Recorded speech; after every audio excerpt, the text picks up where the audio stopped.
Bismillahirrahmanirrahim. Assalamualaikum warahmatullahi wabarakatuh. Rekan aku kelas 10 yang berbahagia, pada kesempatan berbahagia ini Bapak akan menyampaikan materi terkait dengan penerapan Pancasila dalam konteks kebangsaan. Materi ini adalah materi kedua pada elemen yang pertama, yaitu terkait dengan Pancasila pada pembelajaran pendidikan Pancasila dan Kewarganegaraan. Ini merupakan materi lanjutan dari materi sebelumnya yang terkait dengan pemikiran yang muncul dalam sidang BPUPK. Anak-anakku yang berbahagia, setelah kalian mempelajari materi ini, kalian diharapkan akan mampu menelaah bagaimana penerapan nilai-nilai Pancasila dalam kehidupan bermasyarakat dan berbangsa. Kemudian yang kedua, kalian akan mampu mengidentifikasi peluang dan tantangan penerapan nilai-nilai Pancasila dalam kehidupan bermasyarakat dan berbangsa. Kita awali pembahasan ini dengan tujuan pembelajaran yang pertama kaitan dengan penerapan nilai-nilai Pancasila. Untuk bisa menerapkan nilai Pancasila, Bapak akan melontarkan pertanyaan yang bersifat reflektif untuk kalian jawab, seberapa Pancasilakah kalian? Coba kalian introspeksi diri, apakah nilai-nilai Pancasila ini sudah kalian terapkan dalam kehidupan sehari-hari, mulai dari sila pertama sampai sila kelima. Misalnya dalam sila pertama, seberapa patuhkah kalian pada aturan agama? Seberapa tepat waktukah kalian ketika melaksanakan peribadatan? Misalnya bagi umat Muslim, seberapa patuhkah kalian, seberapa tepatkah kalian dalam melaksanakan sholat 5 waktu? Apakah di awal waktu, di tengah-tengah, atau selalu di akhir waktu? Silakan kalian refleksikan apakah kalian sudah melaksanakan nilai-nilai Pancasila dalam kehidupan sehari-hari. Untuk bisa lebih memahami hal tersebut, tentu saja kalian harus memahami makna dari setiap sila-sila Pancasila yang akan Bapak jelaskan berikut ini. Yang pertama, ketuhanan yang Maha Esa. Sila ini dalam konteks kehidupan berbangsa itu merefleksikan ataupun bermakna bahwa bangsa Indonesia adalah bangsa yang percaya kepada Tuhan yang Maha Esa. Artinya adalah sila ketuhanan yang Maha Esa ini tidak muncul sejak proklamasi kemerdekaan saja, tetapi nilai-nilai ketuhanan itu sudah melekat pada diri masyarakat Indonesia jauh sebelum bangsa Indonesia merdeka. Nenek moyang kita merupakan nenek moyang yang percaya kepada keberadaan Tuhan yang Maha Esa.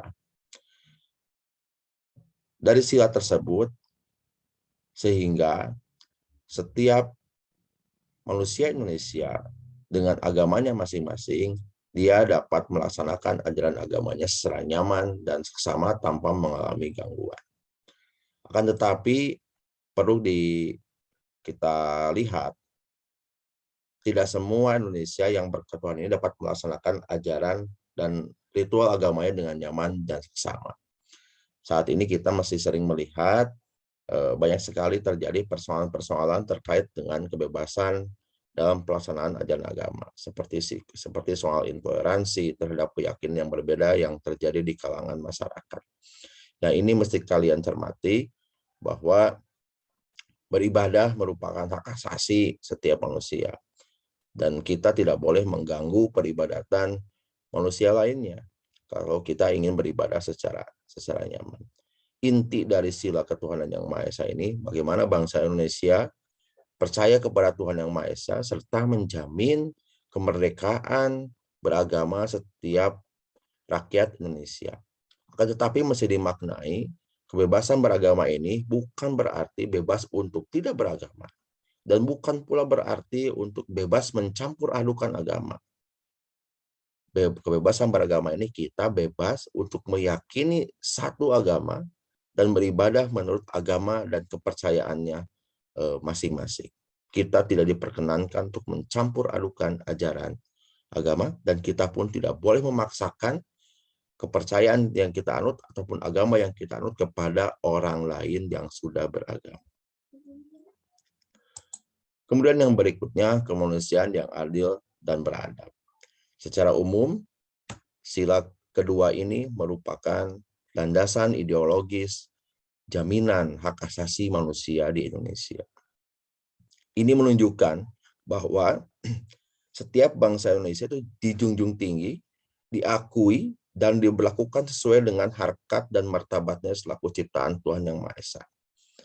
Hal ini berarti bahwa bangsa kita merupakan bangsa yang menjunjung tinggi, mengakui harkat derajat manusia. Manusia ditempatkan sebagai makhluk Tuhan yang paling sempurna. Manusia ditempatkan sebagai pelaku utama dalam kehidupan berbangsa dan bernegara. Mengapa demikian? Karena bangsa ini meyakini bahwa setiap warga negara Indonesia itu memiliki derajat, hak, dan kewajiban yang sama. Sehingga di Indonesia tidak diperkenankan terjadinya pelanggaran hak asasi manusia. Setiap warga negara Indonesia tidak dibenarkan untuk melanggar aspek kemanusiaan. Seperti melakukan tindakan perundungan, diskriminasi, dan kekerasan antar sesama. Itu semua tidak dapat dibenarkan. Semua manusia di hadapan Tuhan itu sama. Yang membedakan apa? Yang membedakan adalah ketakwaannya. Kemudian, sila ini juga secara eksplisit menyebutkan kata adil dan beradab. Ini berarti bahwa perlakuan terhadap sesama manusia haruslah adil dan sesuai dengan moral etis serta adab yang berlaku. Kita tidak diperkenankan untuk mempermalukan manusia yang lainnya. Kita tidak diperkenankan untuk berbuat jahat kepada manusia yang lainnya. Apabila itu kita lakukan, maka kehidupan kita akan nyaman. Ketika kita menghormati hak orang lain, maka orang lain pun akan menghormati hak kita. Kemudian sila yang ketiga adalah persatuan Indonesia. Sila ketiga ini memberikan syarat mutlak kepada setiap bangsa Indonesia untuk menjunjung tinggi persatuan. Namun, perlu disikapi, perlu dicermati, dan perlu dipahami dengan betul bahwa persatuan di sini bukan bermakna terjadinya penyeragaman dari keragaman yang ada. Bangsa kita itu bangsa yang beraneka ragam, bangsa yang beragam. Bukan berarti diseragamkan berdasarkan etnis tertentu, bukan seperti itu. Tetapi bagaimana perbedaan-perbedaan atau keberagaman-keberagaman tersebut disatu padukan dalam sebuah wadah yang bernama Indonesia.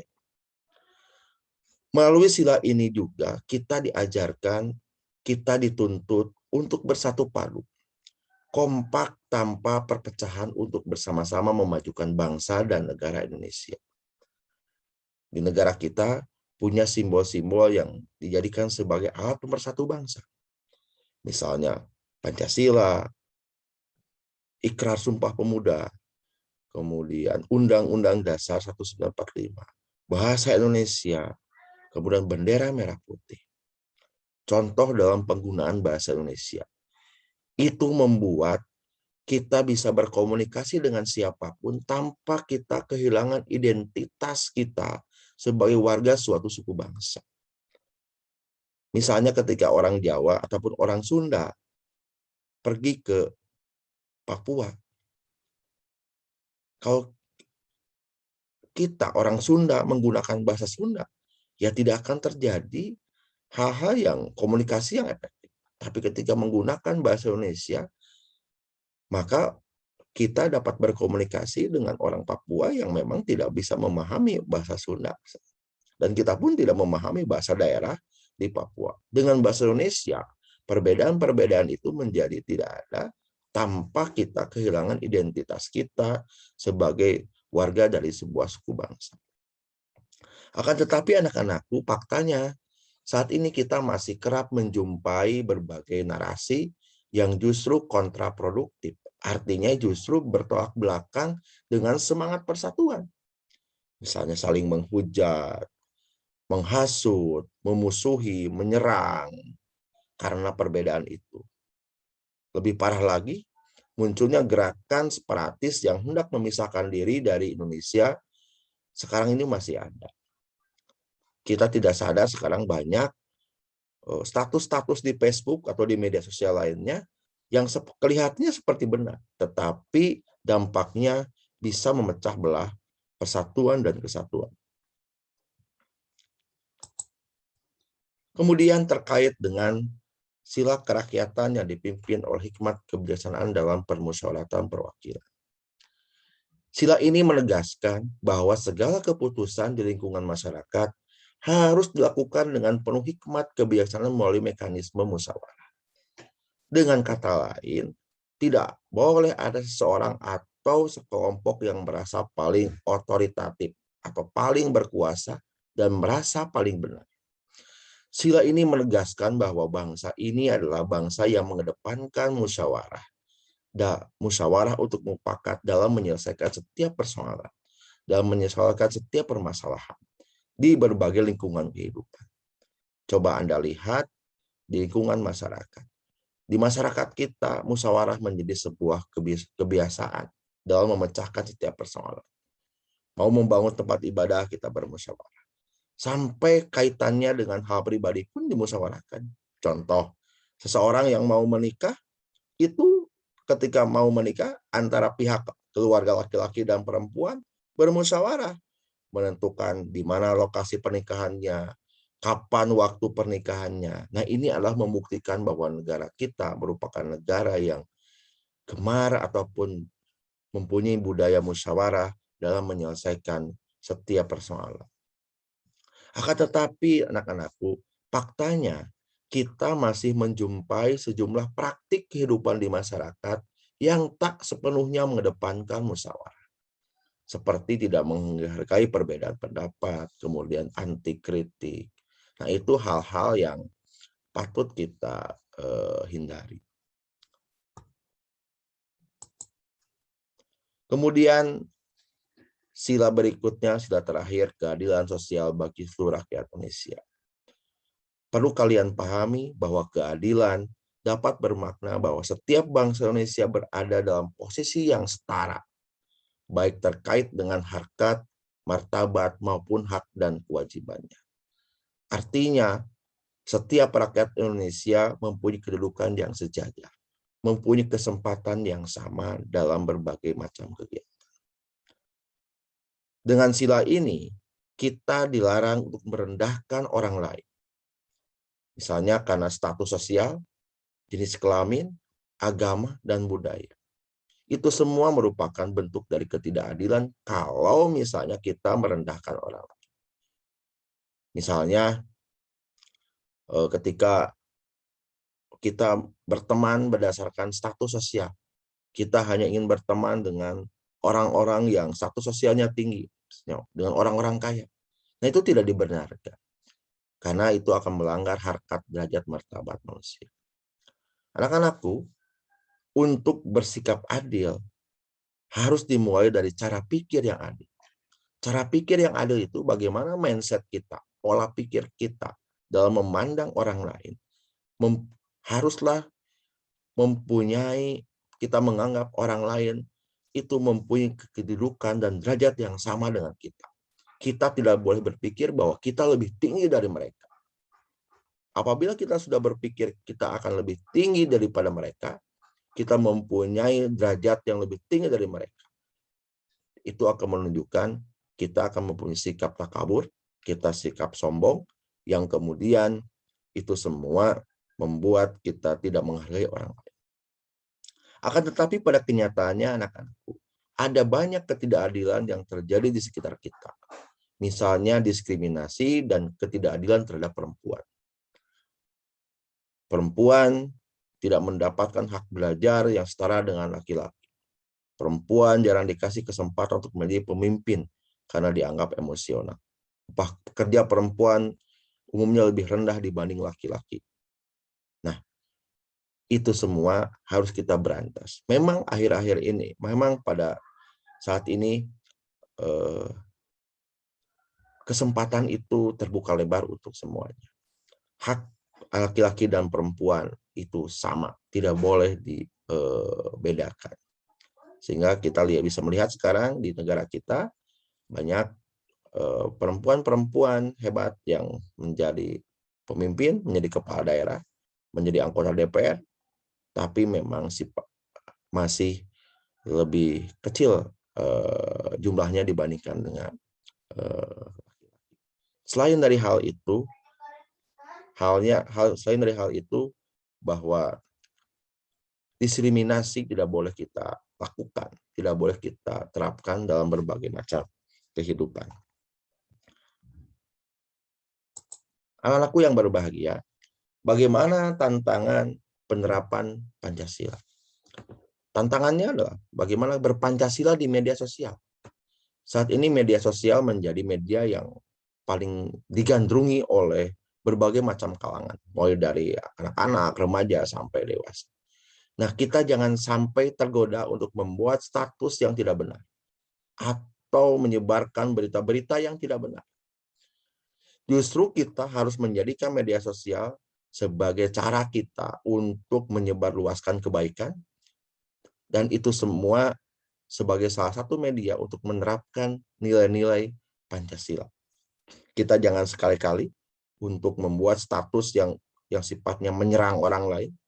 Kita tidak boleh membuat status di media sosial yang sifatnya membuka rahasia orang lain, membuka aib orang lain. Tapi kita harus santun di media sosial. Tantangan yang berikutnya adalah muncul yang disebut dengan borderless society. Artinya lalu lintas manusia, informasi, dan ideologi begitu hebat.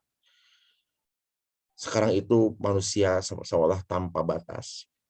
Batas-batas kenegaraan seolah-olah tidak ada. Kita dapat dengan mudah berkomunikasi dengan orang di negara lain. Kita dapat dengan mudah berkenalan dengan orang-orang dari negara lainnya. Tetapi jangan sampai lupa, hal itu semua tidak membuat kita meninggalkan nilai-nilai Pancasila diganti dengan nilai-nilai bangsa lain yang tidak sesuai dengan Pancasila. Kemudian tantangan yang berikutnya adalah Pancasila di era pandemi. Maksudnya adalah bahwa bagaimana kita di era pandemi ini yang dikenal dengan era yang sangat sulit secara ekonomi ataupun secara kehidupan sosial, kita tetap berpegang teguh pada Pancasila. Justru di era pandemi ini harus dijadikan sebagai peluang kita untuk senantiasa berbuat baik kepada orang lain. Di sanalah Pancasila itu tetap secara konsisten kita terapkan. Dalam proses penerapan Pancasila dalam kehidupan sehari-hari itu merupakan sebuah keniscayaan.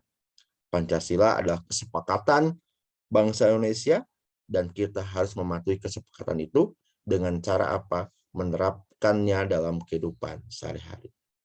Itu saja yang bisa Bapak sampaikan. Terima kasih atas perhatiannya. Wassalamualaikum warahmatullahi wabarakatuh dan tetap semangat.